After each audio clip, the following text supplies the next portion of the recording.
ఎస్ఆర్హెచ్‌తో మ్యాచ్‌లో RCB number 3 position కోసం ఎవరిని చూజ్ చేసుకోబోతుంది? మనందరికీ తెలిసిన విషయమే.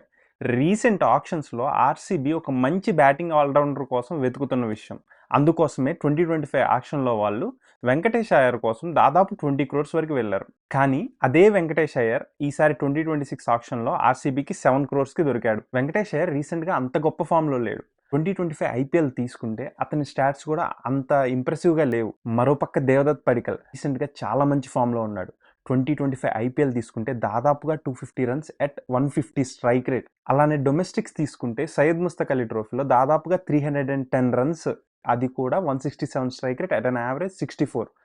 దాని తర్వాత Vijay Hazare trophy 725 runs at an average 90. Ranji trophy తీసుకుంటే కర్ణాటకని ఫైనల్ వరకు తీసుకెళ్లాడు, అది కూడా 530 రన్స్ కొట్టి అట్ అన్ యావరేజ్ 66. వీళ్ళిద్దరిలో నేనైతే దేవదత్ పడికల్ ఉంటాడని అనుకుంటున్నాను. మరి మీరెవరు ఉంటారనుకుంటున్నారు? కమెంట్ చేయండి.